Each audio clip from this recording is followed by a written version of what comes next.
Ito na po ang part 8 ng ating series on membership vows at ang topic ngayon ay cheerful giving. Sa ating series na ito, tayo ay nag-aaral at binabalikan yung ating church covenant, yung membership covenant na ating sinusumpa kapag tayo ay nagiging kasapi ng iglesia at ating binabalikan sa iba-ibang okasyon.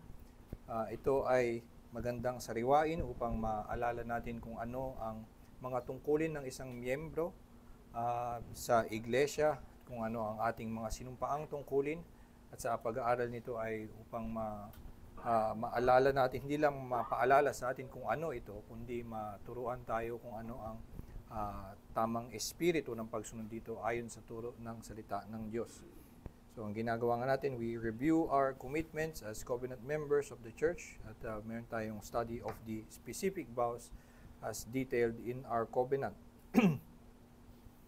Sa mga nakaraang lesson ay merong the general principles underlying our vows at yun ay matatagpuan doon mismo sa covenant, doon particularly sa first paragraph at maging doon sa last, meron tayong mga makukuhang general principles na ito ay hindi conditions for salvation, hindi ito sinusumpaan na gawin na karagdagan bilang karagdagan sa mga kautusan ng Diyos, kundi atin lamang pagtanggap sa mga iniuutos ng Diyos.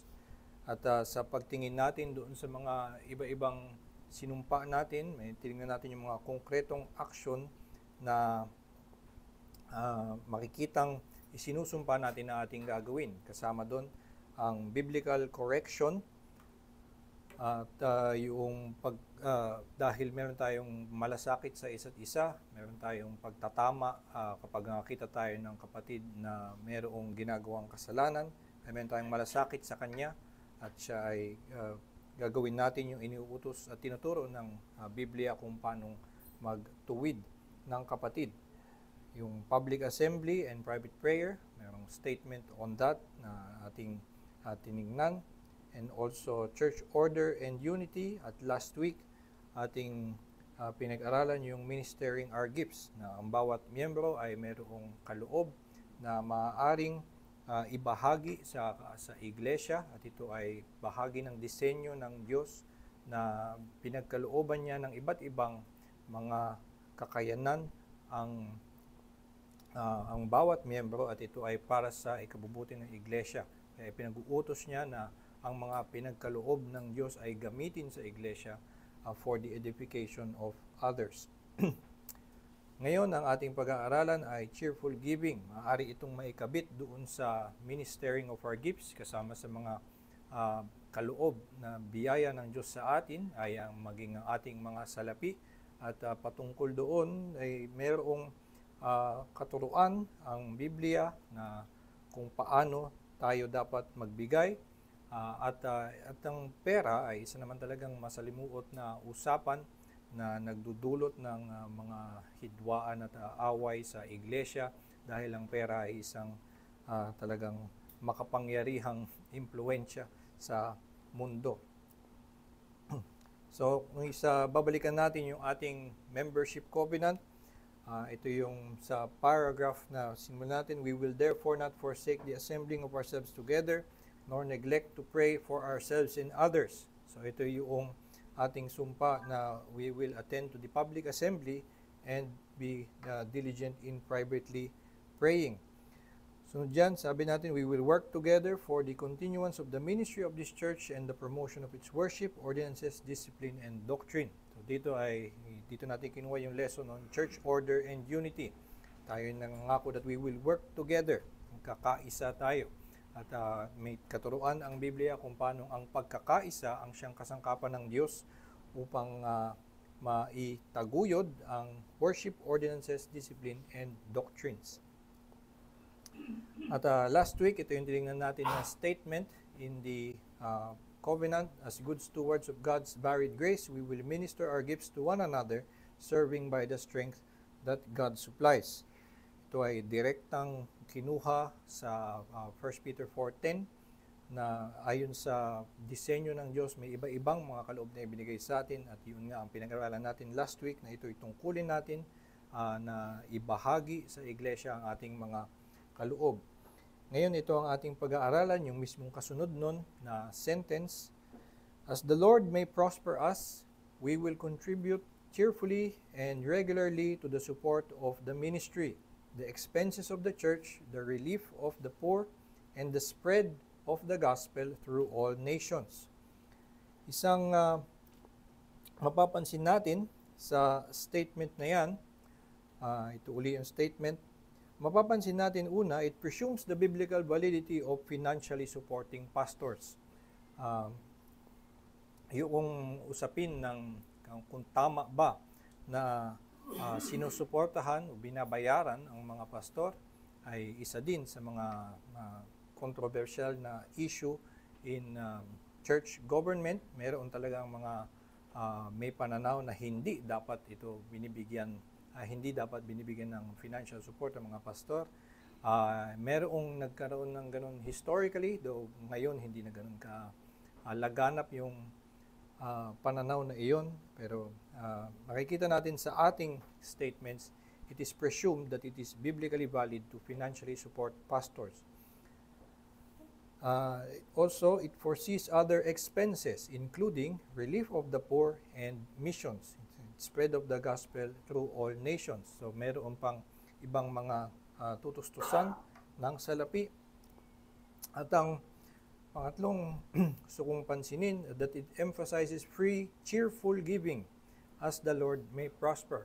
So ito ang sinusumpa natin na ating gagawin ay free, cheerful giving as the Lord may prosper. Note, hindi tithing, hindi ikapo, na ito ay na isang batas na kailangan nating sundin, kundi free, cheerful giving ang ating sinusumpang gawin. So, ito ang mga gusto kong talakayin natin itong tatlong to. Mainly yung number 1, ito yung may pinakamalaking madaming mga questions. So, ito yung pinakamarami din akong sasabihin. Yung pangalawa ay medyo dadaanan ko lang. At yung pangatlo, isa pang laking usapin. So, mainly 1 and 3. Pero gusto kong daanan natin yan isa-isa. Una, tingnan natin yung tungkol sa pastoral support. Magsimula tayo sa common objections to supporting pastors financially.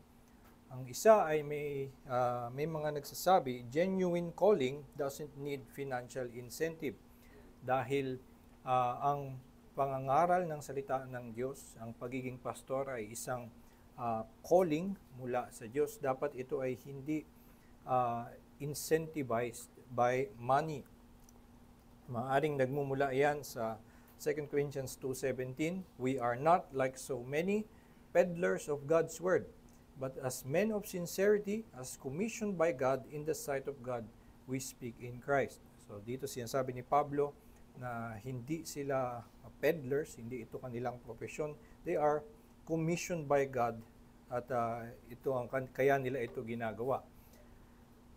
Meron din siya sabi sa 1 Peter 5:2-3, shepherd the flock of God that is among you, exercising oversight, not under compulsion, but willingly, as God would have you, not for shameful gain, but eagerly, not domineering over those in your charge, but being examples to the flock. So, ito sinasabi na hindi dapat for shameful gain ang kanilang ang pag-shepherd, ang kanilang pagpapastor. So, maaaring sa pagbabasa ng ganitong mga talata ay nagkakaroon ng ideya na hindi dapat at all binabayaran ang mga pastor. Pero kung unawain nga natin ng tama, hindi naman ibig sabihin nito na mali ang pagkakaroon ng suporta sa pastor financially. At yung question of incentives at motibo ng pastor sa kanyang pangangaral at yung motibo ng kongregasyon sa kanilang pagbibigay is a matter of the heart, and it is not yun lamang yung question of calling. It's about motives at kung maaring tama pa din na dapat nagbibigay ng support. So at least hindi nito na-disprove yung pangangailangan or yung pagiging tama ng pagbigay ng support. At So yung maaaring meron kang natatanggap na support at ito pa rin ay tunay na calling, hindi yun contradictory.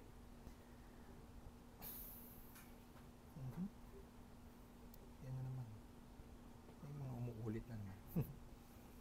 Ayan. So isang pangalawang usual objection ay compromises the integrity of ministry.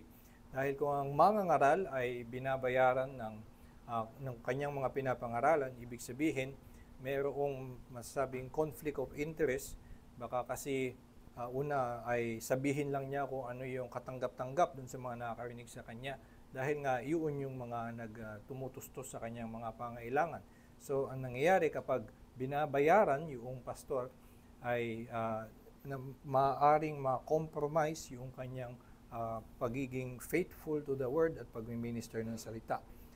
Maliban dun sa dalawa, same, pwedeng yung kaninang dalawang verse ay panggalingan din ng ganitong idea. Pero ito pa ang ibang mga talata, sabi sa 2 Peter 3, verse 1 and 3, sabi, there will be false teachers among you who will secretly bring in destructive heresies. In their greed, they will exploit you with false words. Well, dito yung example ay mga false teachers at hindi yung mga nagbabaluktot lang ng onti ng salita ng Diyos, talagang nagtuturo ng heresy at pinapakita na ang motive nila dito ay kanilang greed, either for glory, for influence, or money, ay pwedeng yun yung kanilang nagiging greedy. Pero ang mangyayari nga, babaluktutin nila yung kanilang pagtuturo. So, pwedeng mangyari yun to a pastor dahil sa nakakatanggap siya ng support from the church, ay hihinaan niya minsan yung kanyang pangangaral, hindi niya, meron siyang mga iilagan sa kanyang pagtuturo. Kung halimbawa ang kanyang pangangaral ay matatamaan yung kasalanan nung pinakamali ay magbigay.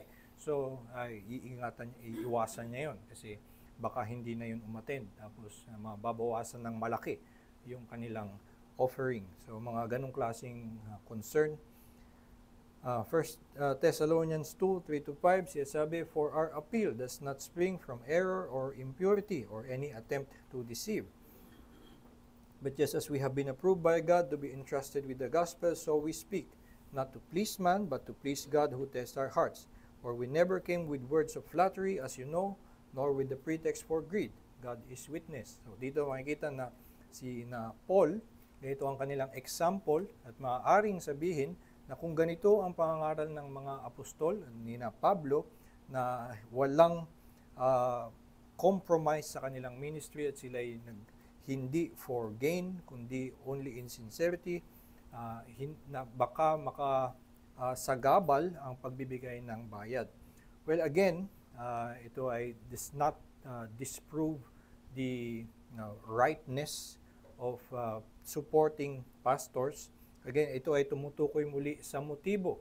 Kasi kung tama naman ang motibo ng pagbibigay ng mga pastor, ay pagbibigay ng kongregasyon at hindi na iniisip nilang ito ang gagamitin ko para impluwensyahan yung pastor, kaya bibigyan namin siya ng pera. At yung pastor din ay tapat sa kanyang panawagan at siya'y tinatanggap lang niya yung suporta. Hindi ito mali. At sa isang banda nga actually in early church teaching, si Chrysostom halimbawa, isang early church father, sa kanyang pag-unawa ay yung pagbabayad ng iglesia sa pastor ay magandang disenyo ng Diyos na nagpapakumbaba sa pastor. So ang nangyayari, yung pastor ay nauunawaan niya na siya ay dependent also to the pastor and to the church, kaya hindi siya ngayon magiging domineering. So meron ding mga magandang benefit actually yung ma-impluwensyahan ka nung katotohanan na meron ngang financial support. So, hindi necessarily na prove nito na mali na ngayon magkaroon ng nabayaran ng mga pastor. Ang isang last na usual na objection ay sasabihin si Pablo sa kanyang example at sinabi niya mismo na siya ay sariling nagtrabaho para suportahan ang kanyang sarili at hindi siya tumatanggap ng bayad. So ito ay mga nagmula sa 1 Corinthians 9:12. Sinabi niya, "We have not made use of this right, but we endure anything rather than put an obstacle in the way of the gospel of Christ." So sinabi niya na yung pagkakaroon ng bayad ay maaaring maging obstacle sa preaching of the gospel at ito'y hindi niya nga tinatanggap. So by example, magandang gawin, huwag na natin tumanggap ng suporta ang mga pastor. Sabi sa 1 Thessalonians 4:9, "For you remember, brothers, our labor and toil. We worked night and day, that we might not be a burden to any of you while we proclaim to you the gospel of God." So ito ang sinabi ni Paul at nandyan sa kanyang example. Sabi niya, "This is our example. Matuto kayo sa aming halimbawa." So kung sinabi niya yan, baka nga ang kanyang turo, dapat ang lahat ng pastor ay hindi tumatanggap ng bayad. Sabi niya sa Acts 20:33-34, "I coveted no one's silver or gold or apparel. You yourselves know that these hands ministered to my necessities and to those who were with me." So yan, sa kanyang sariling pahayag ay hindi siya, ay nagsikap siya para sa kanyang sariling mga pangailangan. Well, actually, kung uunawain, ay ito ay mga special cases ni Paul, and it is not actually all the time na siya ay hindi tumanggap ng support. At maraming pagkakataon na tumanggap actually siya ng support, at sinabi pa nga niya sa mga taga-Korinto, sa 2 Corinthians, "I robbed other churches so that I can preach to you." Ang nangyari, tumanggap siya ng suporta from other churches habang siya ay nag-preach sa mga taga-Korinto para siya ay makapangaral sa mga taga-Korinto nang hindi siya binabayaran ng mga taga-Korinto, pero siya ay tumatanggap ng suporta mula sa ibang iglesia. So, these are all special cases and cannot be said to be nagsasabing ito nga yung dapat na ginagawa sa lahat ng pastor. At binanggit nga mismo sa 1 Corinthians 9:12 na nandito na kinikilala ni Pablo, ito ay isang karapatan. We have not made use of this right. Ito ay tama. Kung babasahin natin yung argumento ni Pablo doon, yung 1 Corinthians 9, ito ay sa konteksto ng pagtuturo niya ng foregoing your rights. So, kaya nga may mahaba siya actually yung pagtuturo sa 1 Corinthians 9 na tama na suportahan ng mga pastor. Ito ay tama lang, pero ginagamit niya ngayong example na kahit na tama ito, hindi ko ginamit ang karapatan na ito, at ginamit lang niya yon, yung example na yon, bilang dagdag sa kanyang argumento na minsan kailangan mong i-forgo yung iyong rights. So, yun yung punto ng pagsabi niya na siya ay hindi tumanggap ng bayad. Pero makikita nga natin in the biblical teaching on pastoral support ay dalawang punto lang ang ibibigay ko. Una, ay pastor should be enabled to focus on the ministry of the word. So, kailangan yun ang kanyang yun lang ang kanyang focus. Maganda para sa iglesia na yun ang kanyang pinagtutuunan ng kanyang lakas, at kung mahahati pa ang kanyang oras sa pagtatrabaho, paghahanap buhay, ay hindi rin maganda para sa iglesia. So, sabi sa Acts 6:2-4, "It is not right that we should give up preaching the word of God to serve tables, but we will devote ourselves to prayer and to the ministry of the word." So, ito ay actually ang ginawa dito, hindi naman na humanggap sila ng financial support, kundi humingi sila ng tulong sa mga deacons. Nag-assign sila ng iba na tutulong sa kanila, pero ang point lang na gusto ko ilabas dito ay na ang panawagan sa mga pastor doon sa mga mangangalaga doon sa iglesia is to focus on the prayer and ministry of the word. Ito ang magandang dapat ginagawa. Kapag sila'y kailangan pang maghanap buhay, maaalis sila doon. Sabi din sa Hebrews 13:17, "Obey your leaders and submit to them, for they are keeping watch over your souls as those who will have to give an account. Let them do this with joy and not with groaning, for that would be of no advantage to you. So kapag nahihirapan yung pastor sa kanyang pagpapastor, hindi rin maganda yun para sa iglesia. So also for the benefit of the church na may kagaangan na ang pagpapastor ng isang pastor. And one way to do that ay dito ang tinuturo particularly ay to be submissive, huwag maging sakit ng ulo. So ito ang mas tinuturo dito. Pero again, another way to do that na hindi na mapahirapan o madagdagan yung hirap sa pastor ay to support him financially. So, maliban doon na that principle that the pastor should be free to focus on the ministry of the word ay simply it is the church's duty. Ito'y talagang diretsuhang inutos sa iglesia. Nakita natin halimbawa sa 1 Timothy 5:17-18, let the elders who rule well be considered worthy of double honor, especially those who labor in preaching and teaching.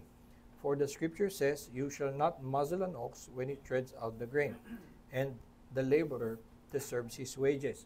So ito ay isang malinaw na sinasabi ni Pablo sa mga iglesia, yung mga elders ay dapat bigyan ng kanilang double honor, particularly ang tinutukoy ay bigyan sila nga ng financial support. At malinaw na financial support ang tinutukoy dahil dun sa kanyang scripture quotation. Sabi, the scripture says, you shall not muzzle an ox when it treads out the grain, and the laborer deserves his wages. So, kung yung you shall not muzzle an ox when it treads out the grain, ay kinote din ni Paul in 1 Corinthians 9, at sinabi pa niya, is it for oxen that God is concerned? Hindi ba ito ay para sa kanyang mga anak? Lalo din na ang tinutukoy nga, yung mga elders who rule well, they should be financially supported. And also dito sa 1 Corinthians 9, 11, 14, if we have sown spiritual things among you, is it too much if we reap material things from you? The Lord commanded that those who proclaim the gospel should get their living by the gospel. So, ito ay mga diretsyong pagsasabi na ganito dapat ang order in the church, ang mga nangangaral ay sinusuportahan. So, ito ay tinuturo, ito ay pinapahayag natin sa ating confession of faith na isa itong statement na wala sa mga previous confessions. Ang Baptist Confession of Faith lang ang may ganitong particular na statement. May talagang nililinaw na ang pananaw ng ating iglesia, ng Reformed Baptist, ay na ang mga pastors ay dapat sinusuportahan. So ito ang statement, basahin kong buo. The work of pastors being constantly to attend the service of Christ. So yun dapat ang kanilang focus in His churches, in the ministry of the word and prayer, with watching for their souls as they that must give an account to Him. So itong kanyang kailangan gawin, and it is something serious, something that He must give an account of. So it is incumbent on the churches to whom they minister, not only to give them all due respect, but also to communicate to them of all their good things according to their ability. So ito ay hindi lamang yung pagbibigay ng galang, not respect, kundi yung pagsabing communicate to them of all their good things according to their ability. Tinutukoy na nga dyan ay financial support. At meron pang sinasabi, isang pananaw sa confession of faith natin, na yung extent of support ay to the extent that so as they may have a comfortable supply. So dahil dapat nga hindi sila nahihirapan, yun ang gusto natin para sa pastor at para sa ating sariling iglesia, na hindi sila nahihirapan, they may have a comfortable supply without being themselves entangled in secular affairs, and may also be capable of exercising hospitality. Diba? Isa sa mga qualifications of an elder ay na siya ay to be hospitable. At ito ang isa sa mga mabisang paraan para mangaral ng salita ng Diyos, to be hospitable, to entertain guests into your home. Ito ay magandang paraan. So, dapat ganoong level of support ang binibigay. And this is required by the law of nature. At ito ay yung ganyang phrasing ay sinasabi na yung required by the law of nature na parang common sense. Common sense para sa atin na ganito dapat ang kung merong taong ito ang kanyang pag-focusan, wala siyang oras ngayon para maghanap buhay, common sense naman na dapat may nagsusuporta sa kanyang mga pangailangan. So, ganoon yung required by the law of nature and by the express order of our Lord Jesus. Nga, nakita natin na meron talagang pagtuturo na ito ay mismong inutos ni Jesus, who hath ordained that they that preach the gospel should live of the gospel. So ito ay yung pagtuturo ng Baptist on the point of pastoral support, isang confessional view na ito talaga ang pananaw. Even in the Reformed confessions, tayo lang ang may ganitong confession among the Reformed. Yung iba walang ganyang statement, pero ganyan din ang kanilang pananaw na dapat sinusuportahan ng pastor ideally to the level that they may have a comfortable supply. Merong gumagamit noong phrase minsan, ay noong verse na yung double honor na dapat daw ang ibinibigay sa pastor ay double the average salary of everyone. I think that is a very wrong interpretation. Medyo napilit yon na dahil sinasabi kasi yung honor ay, di ba yun daw yung word na honorarium, so double honor, dapat doble yung kanya. Dahil nga papahalagahan mo yung sa pastor, ito ang mahalagang gawain, parang may sense, mahalaga ito para sa atin, mas mahalaga itong spiritual na nabibigay niya sa atin, dapat bigyan natin siya ng malaking honor. So, ang pag-interpret nila sa double honor ay double what you usually give. At actually, ito ay interpretation published even by Wayne Grudem, isang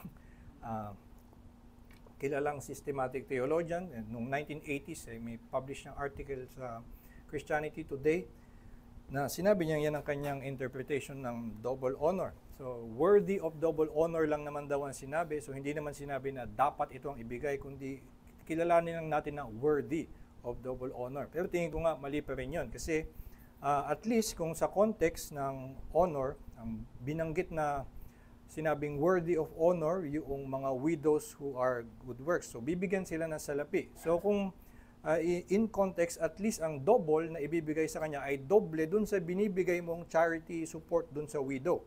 At least yun yung mas may sense kung ang iyong double honor ay yung honor to the widows. Pero tingin ko nga, hindi, ang tinutukoy lang dun actually ay honor. Na we give honor to the widows at bigyan natin ng double honor, ibig sabihin lang ng mas malaking paggalang yung mga pastor. Pero hindi nadodoblehin mo din yung financial support na binibigay mo sa widow.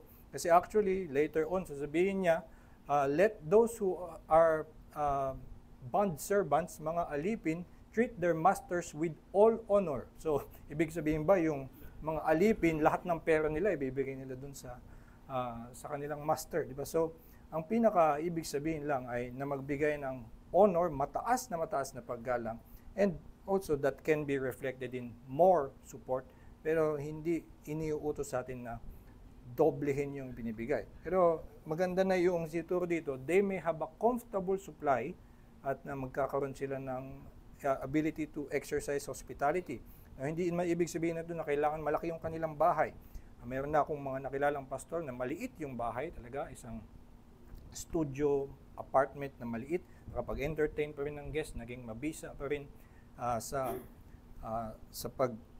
pag-invite at pagiging hospitable even in such a small home. And also, ngayon sa panahon natin, iba-iba na ang itsura ng exercising hospitality. Pwede na rin manlibre sa Starbucks o sa McDonald's kahit na hindi sa loob ng bahay. So, basta to an extent na pwede siyang magkaroon ng a way to relate to others, ganoong level ang sinasabi. At minsan mag-iiba-iba yun.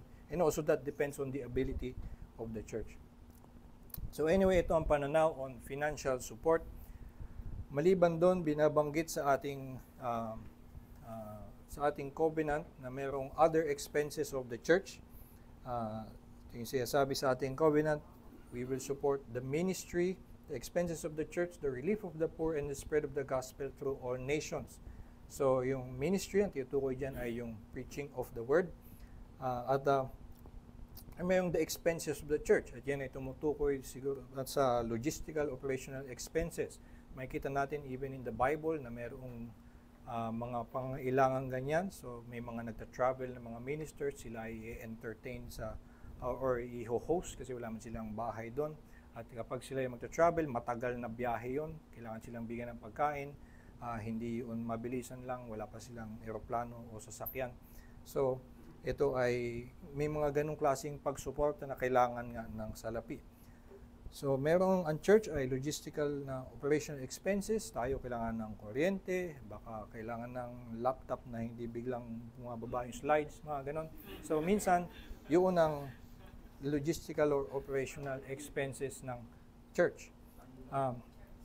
So, maliban doon, binanggit yung the relief of the poor. Again, in the Bible, makikita natin, isa yan sa kanilang mga unang ginawa. Sa Acts chapter 6, yun yung tinutukoy na yung to serve tables na kanilang ginawa. Dahil maraming mga mahihirap sa mga Hudyo at yung mga widows lalo na, tinutukoy nila doon ay mga wala ng pamilya, matanda na kasi namatayan na. So, walang magsusuporta sa kanila, kailangan nga nila talaga ng tulong. So, sa Acts chapter 6, yun yung mga nangyari. Sa 1 Timothy 5, merong instructions talaga. Meron silang program, pagkakasabi pa, enroll widows. So, apparently, meron silang program na talagang very systematic. Kailangan na matustusan yung pangangailangan ng mga ilan sa kanila na wala na talagang makakasuporta sa kanila. May instructions doon si Paul na kung meron pa silang pamilya, ay turuan yung pamilya nila na suportahan yung kanilang nanay. So, pero kapag meron na talagang mga wala ng ibang pamilya, wala na silang maasahan kundi ang Diyos, yon ay susuportahan ng iglesia. So meron talagang ganong tungkulin ang iglesia at kasama yon sa expenses of the church na ating tinutustusan. Maliban doon, the spread of the gospel through all nations, yun yung missions, dahil yan nga ay tungkulin naman talaga ng iglesia. Yan yung binabanggit sa Great Commission na ikalat yung ebanghelyo sa buong mundo, sa lahat ng iba-ibang nations, at ito ay sa pamamagitan ng mga iglesia. So, pagtutulong-tulong ng mga iglesia at pagtatayo ng ibang iglesia sa mga ibang dako. Ito ay kailangan ng financial support. At makikita natin, yan ay actually ang usual budget allocation ng isang church at budget allocation ng church natin. Yung support for the pastor, yung logistical operations, yung benevolence ministry at yung missions. So, ganyan naman talaga nga ang dapat na didividean ng expenses of the church. At yan makikita rin natin sa Biblia na ito ang tamang paggastusan ng isang iglesia. At gusto ko lang pumunta dun sa last point na sa ating pananaw, ang mga ito ay matutustusan through cheerful giving. Ang ating pagtuturo ay ang pagbibigay sa iglesia ay hindi dapat yung under compulsion. Yung sa ating covenant, ang ginagamit na mga salita ay as the Lord may prosper us, saka cheerfully. Yan ay nanggaling sa 2 Corinthians 9:7, sabi, each one must give as he has decided in his heart, not reluctantly or under compulsion, for God loves a cheerful giver. Pangalawa, sabi sa 1 Corinthians 16:2, on the first day of every week, each of you is to put something aside and store it up, as he may prosper, so that there will be no collecting when I come. So dito sa dalawang talatang ito sa pagtuturo sa iglesia, ganito ang pagbibigay. It should be cheerful, not under compulsion, as he has decided in his heart, at ito'y also in proportion as he may prosper. Minsan, dumadaan ng isang mananampalataya sa panahon na baka hindi siya nagpa-prosper o dumadaan siya sa kagipitan. Sa mga ganung panahon ay hindi natin sinasabing kailangan siyang mapilitan na magbigay pa rin. At kung siya ay nagpo-prosper, siya is encouraged to give more in accordance to his prosperity. So ganito ang pananaw ng meron sa ating covenant. At mga gusto kong ating pansinin, una, we do not teach tithing as required for Christians. ito ay may mga ganitong iglesia na ito ay pananaw kailangan na ang ikapo dahil inutos ito sa lumang tipan, ito ay nagpapatuloy sa mga Kristiyano at dapat ang mga Kristiyano ngayon ay at least 10% ang binibigay. Mayroong isang kilalang iglesia na yun ang ginagawa, kailangan talagang suriin kung ano ang iyong offering. Kapag na-compute nila na kulang ang iyong binibigay, maaari kang madisiplina. So ito ay may sa kanilang paniniwala, ay tithing continues to be a duty of Christians. Sa ating pananaw, ito ay hindi na nagpapatuloy na kautusan sa mga Kristiyano. Sa ating pag-unawa ng batas, kung pupunta kayo sa chapter 19 of our Confession of Faith, meron doong different kinds or the divisions of the law. Tinatawag na the moral law, which is summarized in the Ten Commandments, also summarized in the two, love God and love your neighbor. Yun yung tinatawag na moral perpetual law. Pero meron ding mga kautusan na judicial laws, yung binigay para sa pamamalakad ng bansa ng Israel, at merong ceremonial laws, yung para sa kanilang pag-worship sa templo. At sa ating Confession of Faith, sinasabi, the judicial laws have expired with the state of that nation. The ceremonial laws were never meant to last and were only meant as yung training wheels para daling ka kay Kristo. So, at nang yun ay lumipas na at hindi na yun magpapatuloy sa atin. At properly interpreted, ang tithing ay hindi moral law, kundi isang judicial and ceremonial law para ito sa kanilang sa Israel and their life in the land. So hindi ito maisasama sa nagpapatuloy na batas sa mga Kristiyano. Kung titignan natin, ang Old Testament tithe was not 10% of everyone's income. Hindi yun kahit kailan naging ganun. Wala actually tithe on wages. Mayroong tithe particularly agricultural produce of the land. So mayroong tithe on the land. Mayroong pang other tithes na binibigay. May 3 tithe actually. So kung ating paninindigan na may yung tithe in the Old Testament ay magpapatuloy, dapat ganong klaseng tithe ang magpapatuloy. Pero hindi yun ang sinasabi, tinranslate na lahat 10% ng iyong income ay kailangan mong i-offer. Hindi naman ever naging ganon ang katuruan sa Old Testament. So maliban doon, the New Testament command is cheerful giving as he has decided in his heart, not under compulsion. So, all in all, ang pananaw on tithe ay sa church ay na hindi na ito ang standard of our giving, hindi cheerful giving. Cheerful giving or free will offering has also been part of Old Testament life, maliban sa tithe, which was basically their tax as a nation. Yun ang kanilang maliban pa sa tax na kapag i-compute mo actually pareho ng tax rates ngayon sa bansa. Yung ito ay mga 23.3% ang kalalabasan ng kanilang kailangang i-tithe. So medyo kamuka nung mga total ng tax na binabayaran ngayon ng mga tao. So, hindi matatranslate yung tithe to what is offering, mas matatranslate yung free will offering na tinatawag in the Old Testament to what is being continued now. Yung ibinibigay to support yung church needs. Marami tayong, actually, ang pananaw na ito ay in the Reformed tradition, merong pangang mga ngayon na nanatiling humahawak na tithing continues, merong ilan. Pero mas marami and almost all the Puritans ang pananaw ay hindi nagpapatuloy ang tithe. And madami in the Reformed tradition, mas madami historically ang hindi niniwala sa tithe. I-quote ko na lang si Spurgeon, sa mga pinakakilalang Baptist preacher. Ito ang kanyang tinuro sa isang sermon titled The Orphan's Father. Sabi niya, I have read some amazing statements upon the divine right of tithes. It seems to be established in the minds of some that if God gave the tithes to Levi, he must therefore have given them to Episcopalian ministers, an inference which I fail to see. I should just as soon draw the inference that he had given them to Baptist ministers. Certainly, it would be no more illogical.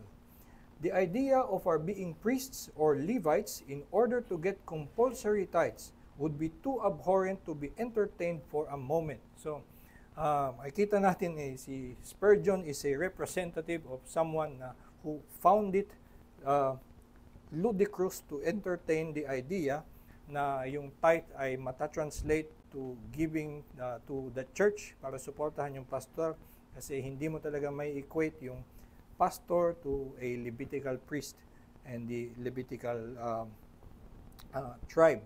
So, ibang-iba yun.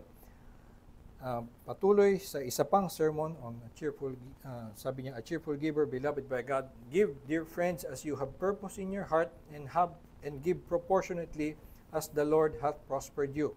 And do not make your estimate of what you ought to give by what will appear respectable from you, or by what is expected from you by other people, but as in the sight of the Lord, as He loveth a cheerful giver.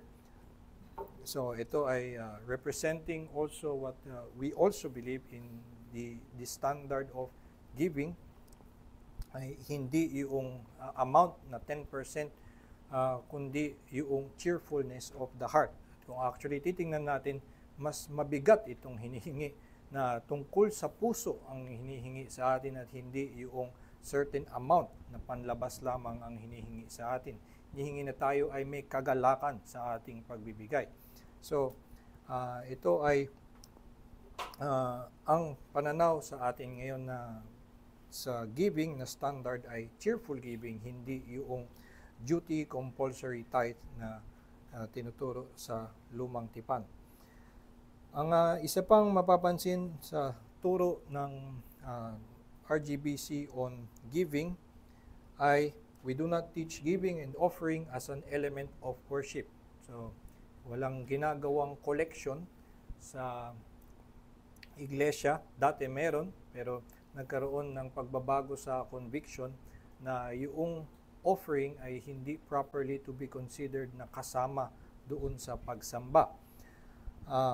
Kung titignan natin yung 1689 Baptist Confession of Faith, chapter 22, which is of religious worship, paragraph 5, the reading of the scriptures, preaching and hearing the word of God, teaching and admonishing one another in psalms, hymns, and spiritual songs, singing with grace in our hearts to the Lord, as also the administration of baptism and the Lord's Supper. Yan lang ang nilista na properly part of religious worship. Pero hindi binibilang at kahit kailan hindi binanggit sa kahit anong Reformed confession ng tithe.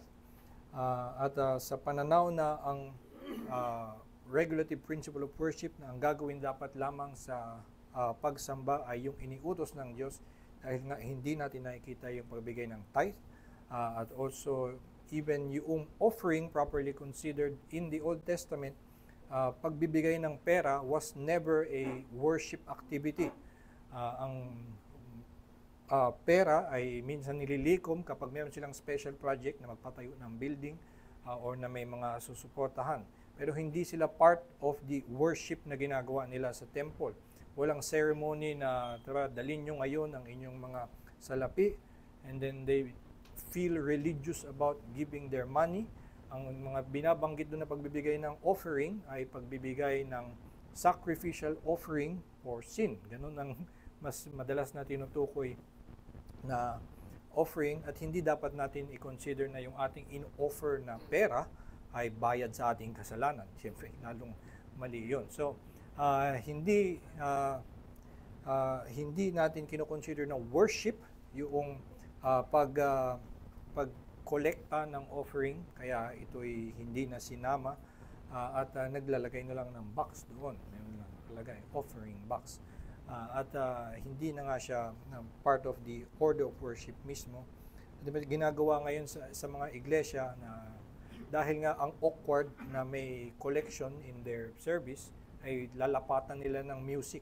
Kasi kailangan ay matakpan yung what is very plainly not a very worshipful activity na magbigay ng pera. So tatakpan nila to make it a worshipful atmosphere, lalagyan ng pera. Pero malinaw nga na ito'y has been a worshipful activity. So again, nagpalit ng conviction. It is also part of the diversity of in the Reformed churches. Madami din ang may ganitong pananaw. Also in the Reformed tradition, historically, talagang inalis ang offering as part or collection as part of the worship. Hindi ito kasama. So, kung hindi worship, ang turo natin is a duty, tungkulin pa rin, it is our contribution or participation in the work of the church.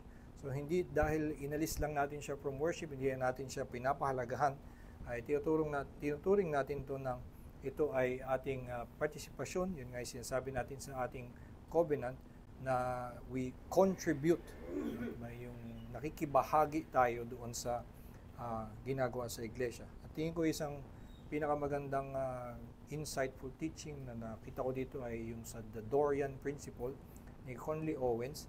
Ang kanyang pag-unawa sa pagbibigay ng iglesia ay kanyang tinatawag na co-labor. Ito ay kasama sa kanilang pagtatrabaho, yung labor ng mga tao, ng mga members para dun sa ministry. Kasi usually naman, meron lang ilan na nagmi-minister ng salita. At ginagamit yun ni Paul na language in Philippians chapter 1. In Philippians chapter 1, sinasabi niya na you participated in my ministry. Siya nagiging thankful sa participation ng mga Philippians in his ministry. Siya lang naman yung nangaral. Pero ang participation na ginawa ng Philippians ay yung kanilang pagbibigay ng financial support. And by giving financial support, yun yung kanilang co-labor. At ito ay in contrast to the idea na yung pagbibigay ng support ng mga members ay bayad. Na para bang kung hindi bayaran, ay parang bumibili ng produkto, yung pangangaral at pagpapastor ng kanilang pastor ay isang produkto na kanilang binibili, kaya sila ay nagbabayad. So hindi maganda ang ganong pag-iisip tungkol sa pagbibigay, kundi ito ang ating pakikibahagi. Tayo ay nakikiisa na gusto natin na patuloy na ipinapangalan ng salita ng Diyos, patuloy na sinasamba ang Diyos sa kanyang iglesia. So nakikibahagi tayo, ito ang ating contribution para ito ay magpatuloy, ang pagbibigay ng salapi. So yun ang ating pananaw on giving money instead of kailangan siyang gawing worship. Pero mahalaga na makita natin na ito ang tamang motive for giving, yung suportahan yung ating yung church, at ito yung ating contribution to the church. So bilang conclusion, ayun, punta tayo sa 1 Corinthians chapter 13 verse 4.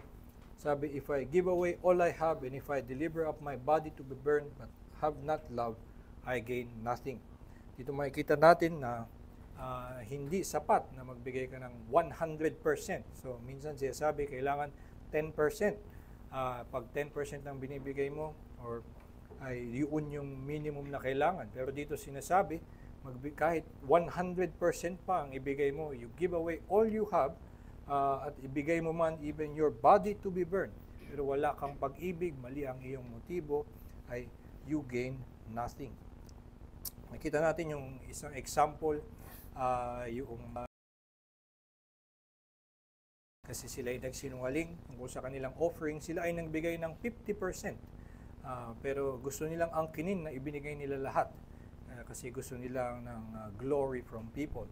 So, malaki naman yung kanilang binigay at kapuri-puri pa rin naman na nagbigay sila ng 50% of the proceeds. So, pero gusto nilang magmalaki at doon ay sila pinarusahan, sila namatay. So, nakikita natin hindi na nga basihan dapat, hindi natin tinitingnan yung amount, kundi ang hinihingi ay yung puso na ito'y gawin with love for the glory of God. At kaya ito ang ating statement, as the Lord may prosper us, we will contribute cheerfully and regularly to the support of the ministry, the expenses of the church, the relief of the poor, and the spread of the gospel through all nations. So ito ang ating katuruan on cheerful giving at in how finances, ano ang pananaw natin sa financial support at ano ang silbi ng salapi sa iglesia. Pagkatapos nito ay meron na lang last concluding lesson. Meron akong isa pang sunod na lesson. Hindi ko lang kung gusto ni Pastor na ituloy ko na rin yun. Pero dito sa covenant, meron akong isang last lesson, the concluding paragraph. Pero sa ngayon, meron bang katanungan, comments on the teachings of the church regarding giving and money?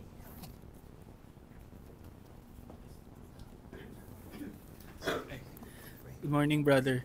Yung question ko lang yung sa regarding dun sa book ni Pastor Conley Owens, no, yung sinasabi niyang co-labor, bro. Yung hindi daw tayo dun hindi natin direkta na binibigay. Halimbawa, may gusto kang ibigay kay pastor or sa elder mo. Hindi mo siya direktang ibibigay, kundi parang papadaanin mo siya sa church pero directly binibigay mo siya kay Lord. Yung parang yung triangle na kung naalala mo. Actually, dapat nga tandaan natin yung point ni Conley Owens ay magturo ng isang prinsipyo. Kapag pumunta ulit tayo into details na dapat dito may bigay, hindi dapat diretso kung dapat ibigay mo sa Lord. Pupunta na naman tayo sa pagiging legalistic on how to carry out what is meant to be a principle. The principle is that the gospel should not be sold or withheld for money.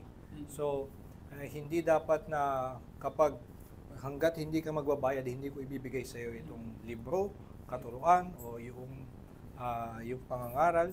So, it should not be withheld for money.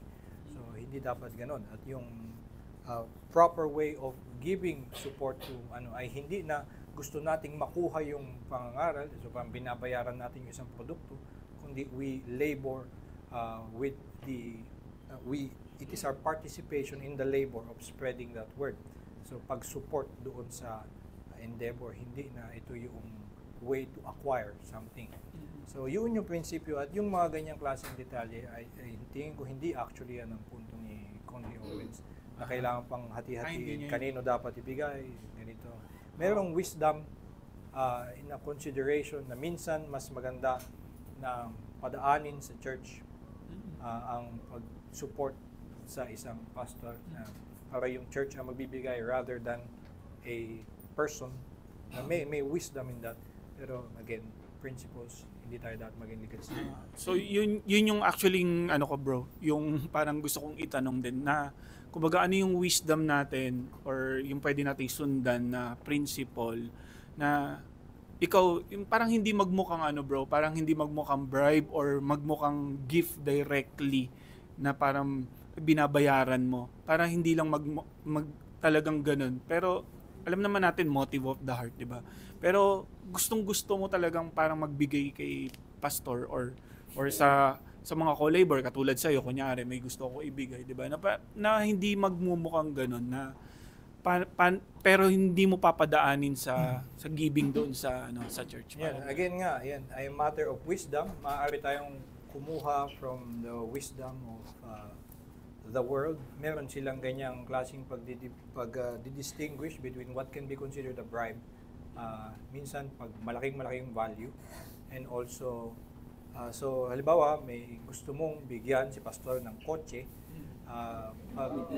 Kapag bibigyan mo siya ng parang nga talagang suhol yun. Tapos kakaroon kayo, medyo nako-compromise yung inyong relationship. Magkakaroon ng so sa sa gobyerno, 'di ba, hindi mali na may mga ganitong klaseng batas na so hindi mali na magbigay ng in every circumstance, magbigay ng mga regalo, pero pag depende mas lumalaki, mas madali yung mako-consider na bribe.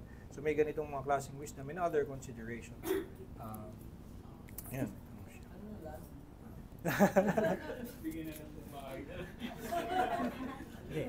Kailangan 7-seater. Practice ng RJBC. In fact, gusto nating i-discourage yung aabutan mo ng direktang cheque si pastor. Kasi ang tanong ay bakit gusto mong ikaw ang mag-abot ng cheque kay pastor? Pwede mo namang ihulog doon sa box. At hayaan na ang mga diakono ang siyang magparating kay pastor. Ngayon, anonymous na yon. O pwede mo nang i-deposit yun sa bank account ng church account. Tapos, issuehan na lang ng diakono with an equal amount noong cheque. Ngayon, ang cheque ay under na ng pangalan ng Redeemed by Grace Baptist Church. Kasi pag binigay mo rin, nilaglag mo nga sa box, tapos binigay pa rin ng diakono yung kita pa yung pangalan. Kaya kung kotse naman, ganun din yun. Yung halaga ng amount ay ibigay pa rin sa church. Sa ganun ay anonymous yung nagbibigay. Kung minsan, iisipin mo, bakit kinakailangan mo magbigay na ipakilala mo ang iyong sarili na ikaw yung donor. Kaya kahit papaano ay baka may pinaplano ka na pagka humiling ako, pakinggan mo ako, pastor. So ito yung mga danger ng pagbibigay na ibinabandera mo na sa akin galing yan. So maturuan din dapat ang mga members ng church na cheerful giving na mayroong pagiging anonymous mo kasi ibinibigay mo yan sa Panginoon. And may sinabi rin si Jesus mismo sa Matthew 6 generally sa pagbibigay na mas maganda na anonymously ka nagbibigay in private kaysa nga yung in display para ipakita sa lahat. So, mas maganda na rin yun in general. So, pero again, mayroong mga times na bawa gusto mo siyang bigyan ng mug o ng libro ni Sam Renihan. Ay, pwede. Tingin ko tatanggapin naman niya. Okay lang yun siguro. Mayroon pa ba? Last na siguro yun.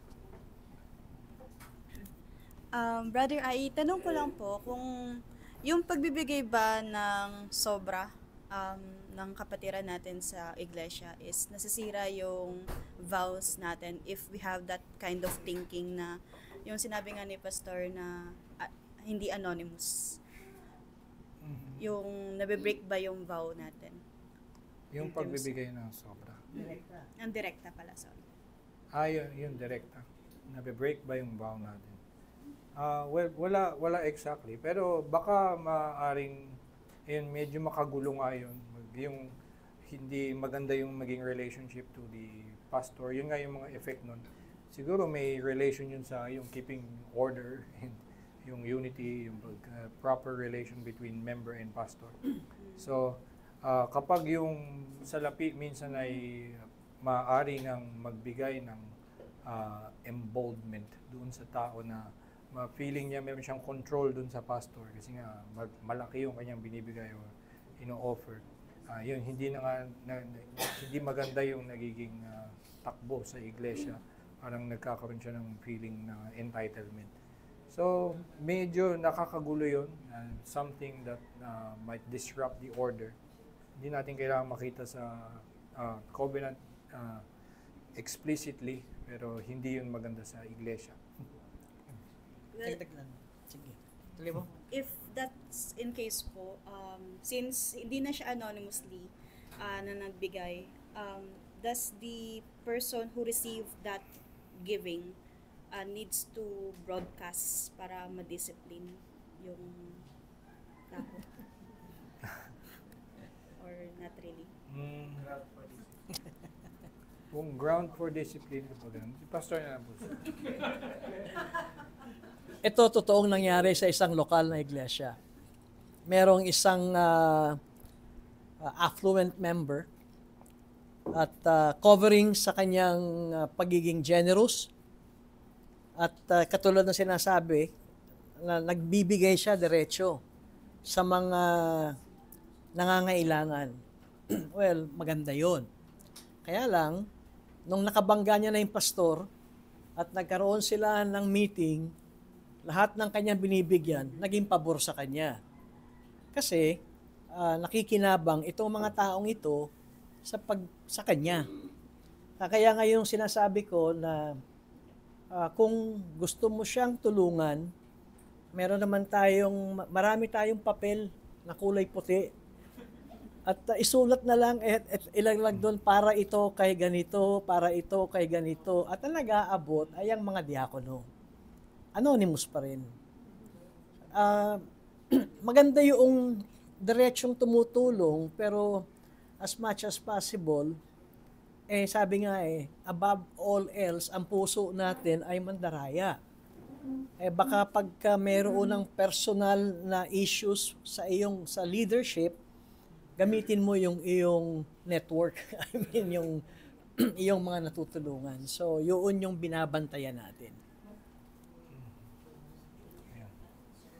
Sa Bible actually, mayroon akong alam na case of someone who gave na malaki. Si Barnabas is mentioned in Scripture at alam nating lahat ngayon that he gave a very huge amount.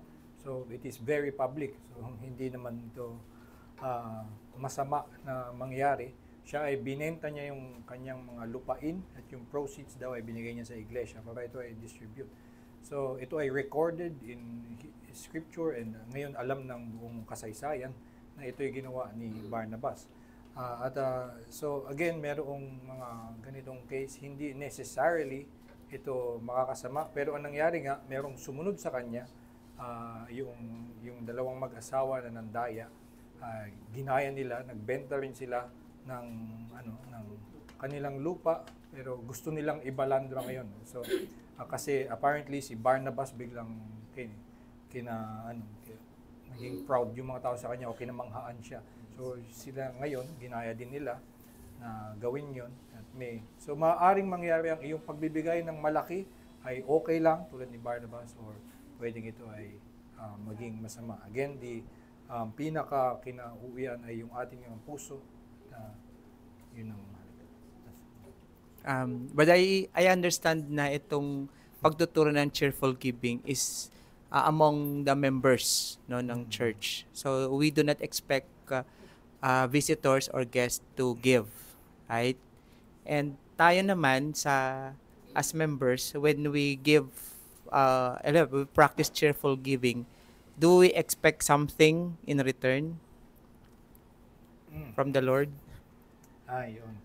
So meron ngang ganung pananaw na yung offering is yung paraan para tayo ay pagpalain financially. Well, yung ating dapat na pagtingin sa ating pagbibigay ng salapi ay a spiritual sowing where we reap spiritually. Yun yung ginagamit sa Galatians 6 na ang ating pagbibigay ng pera, ang layunin natin dito is to reap spiritually at hindi na tayo ay mag-expect ng more financial gain. So, at least hindi dapat yun ang ating ini-expect. We expect from God na yung ating contribution will be used by Him na ito ay palaguin ang iglesia. Pero hindi yung minsan ngang laganap na turo na yung ating pagbibigay ay pagpapalain ng Diyos, ibabalik sa atin na tayo bigla ay mapopromote, magkakaroon ng maraming iba pang mga pera somehow. Hindi biblical. Explain nga, IE. Ano po? Yung the relief of the poor. Paki-qualify, ito ba ay yung lahat ng mahihirap? Kasi kanina ang ginamit mo example ay yung role of widows na tinuro ni Paul na bantayan yung mga talagang balo at mga baon na talagang wala ng tutulong at nasa ilalim sila ng mga mahihirap. Sino ba ang tinutukoy na ito na mahirap? Mahirap na mananampalataya o mahirap na hindi mananampalataya? Sinasabi sa Galatians 6 that yung ating pagbibigay is particularly to special attention to the household of faith. So doon sa mga mananampalataya and the believers among us, yung mga ina-address natin na magiging benevolent tayo. Of course, it may be extended to others. To all the word, may ganong statement sa chapter 27 ng Communion of Saints, extended to everyone and to all our relations. Meron tayong ganong pagtulong. Pero the church ay tumutulong ang kanyang focus ay doon sa mga members na mahihirap among them. And particularly, mayroon pa ang pagsasala, hindi lang lahat na mahihirap. So halimbawa, turo ni Pablo kay Timothy na kung may mahirap dahil ayaw niyang magtrabaho, ay hayaan mo siyang wag kumain. So, yun ang, because he has denied the faith and is worse than an unbeliever. So may mga ganon na naturo si Pablo. Meron din na kapag mahirap siya pero meron namang ibang susuporta sa kanya, hindi necessarily dapat ang church ang magbigay. Actually, discourage niya yung church ang magbigay, kundi yung pamilya dapat ang mag-support. Dun sa kasi tungkulin nila yon at wag agawan ng church yung tungkulin ng pamilya.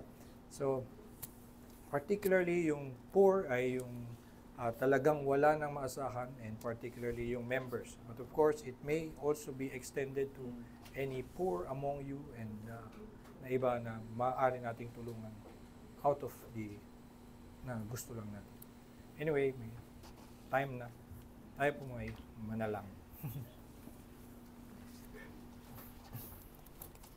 Ama naming Diyos, papasalamat sa inyong katuruan, sa inyong salita na naglilinaw sa amin tungkol sa salapi, kung paano ito gamitin ng iglesia at kung paano ito ay kasangkapan sa pagpapalaganap ng inyong ebanghelyo at pagtataguyod ng ministeryo at ng pagsamba sa iyo. Patuloy nyo nga kaming turuan sa inyong salita ukol sa pananalapi at sa pagbibigay upang amin itong magampanan ng matiwasay sa aming buhay bilang mga miyembro ng iglesia at makita din namin ang kahalagahan nito. Makita namin na ito'y bahagi ng inyong disenyo sa pagtataguyod ng iglesia nang sa gayon ay hindi namin maangkin ang ibinigay mong mga kaloob sa amin na inyo sanang inilaan para sa ikalalago ng iglesia ay hindi namin gamitin sa aming mga pangsariling kaligayahan. Tulungan nyo kami na makita ang inyong disenyo para sa iglesia nang sa gayon kami ay maging bahagi sa pagtataguyod ng inyong ebanghelyo at pagsamba sa inyo. Samahan nyo kami sa buong araw na ito at pagpalain ang lahat ng aming gagawin na maging kasangkapan na lalo pang maunawaan namin ang aming mga tungkulin sa inyo at ang inyong biyayang pagliligtas sa pamamagitan ng Hesukristo. Nang sa gayon kami ay may buong pasasalamat sa aming paglakad sa aming buhay at pagpupuri sa iyong pangalan. Paming dalangin sa Panginoon Jesus. Amen. Kapatid tayo kung lahat ito kayo.